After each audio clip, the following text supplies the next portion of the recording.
پیارے دوستوں اور ساتھیوں، آج کے ویڈیو میں ہم لوگ پڑھیں گے انصراف شکل میں تبدیلی کے اعتبار سے لفظ کی دو قسمیں۔ عام طور پر ہم لوگ لفظ کی دو قسم پڑھتے ہیں، لفظ موضوع، لفظ محمل، لیکن آج ہم لوگ انصراف یعنی شکل میں تبدیلی کے اعتبار سے یہ دو لفظ موضوع، لفظ محمل جو ہے یہ لفظ معنی کے اعتبار سے لفظ کی دو قسمیں ہیں، لفظ موضوع، لفظ محمل۔ اور لفظ موضوع کی بھی دو قسمیں ہیں، مستقل، غیر مستقل۔ مستقل لفظ کون ہو گیا؟ کتاب وغیرہ سب لفظ مستقل ہوگا۔ غیر مستقل کا پر تک۔ تو اس کے بعد ہم لوگ آج پڑھیں گے شکل میں تبدیلی کے اعتبار سے لفظ کی دو قسمیں ہیں، منصرف، غیر منصرف۔ منصرف کسے کہتے ہیں؟ جس لفظ کی شکل کی کے بعد جو شکل لفظ ہے یہ مؤنث ہوگا۔ ایک ہوتا ہے مضاف، ایک ہوتا ہے مضاف الیہ۔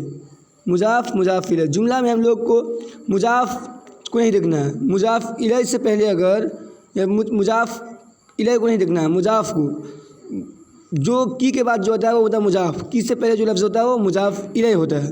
مضاف الیہ سے کوئی مطلب نہیں، مضاف جو لفظ رہے گا کی کے بعد اگر مضاف آیا، جو لفظ آیا تو وہ مؤنث ہوگا کی کے بعد، اور کا کے بعد جو لفظ مضاف آئے گا وہ کیا ہوگا؟ مذکر ہوگا، ہے نا۔ جیسے بولیں گے ہم احمد اچھا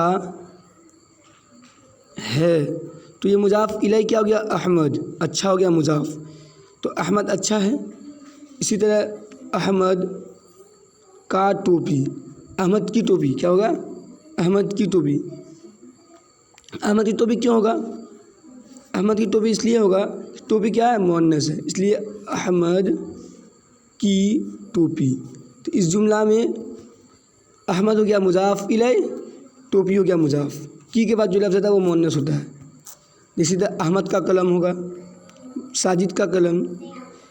انصراف شکل میں تبدیلی کے اعتبار سے لفظ کی دو قسمیں ہیں، منصرف، غیر منصرف۔ منصرف کسے کہتے ہیں؟ جس لفظ کی شکل جنس و تعداد وغیرہ کے اعتبار سے بدلتی ہے اسے منصرف کہتے ہیں۔ جس لفظ کی شکل جنس و تعداد وغیرہ کے اعتبار سے بدلتی ہے اسے منصرف کہتے ہیں۔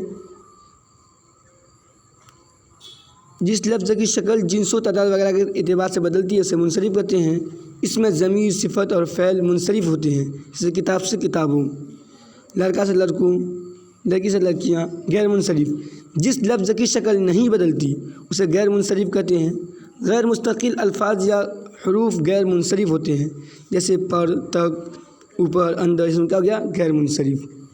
غیر منصرف جو حرف جو ہوتا ہے، جس سے ہم بولتے ہیں نا حرف، جو وہ کلمہ ہے جو اپنا معنی بتانے کے لیے کسی دوسرے کلمہ کا محتاج ہو، آگے پیچھے کچھ لگائیں گے تبھی۔ پر کا کوئی میننگ نہ ہوا، اس کے پیچھے آگے پیچھے کچھ لگائیں گے تو ہم اس کا معنی نکل جائے گا۔ جیسے بولیں گے ہم الماری پر کتاب رکھا ہوا تھا، پر کا میننگ آ گیا، تو حرف جو ہوتا ہے منصرف جو ہوتا ہے، اس سے آگے پیچھے کوئی لفظ لگے گا تبھی اس کا معنی نکلے گا۔ امید کرتے ہیں کہ آپ کو یہ ویڈیو پسند آیا ہوگا۔ پسند آیا ہے تو ویڈیو کو لائک کریں اور چینل کو سبسکرائب کریں تاکہ اسی طرح کا ویڈیو آپ کو ملتے رہے۔ ملتے ہیں اگلے ویڈیو میں، جب تک کے لیے شکریہ۔ جو حضرات دیکھے ہیں ویڈیو دیکھنے کے لیے شکریہ۔ آل دی بیسٹ، تھینک یو۔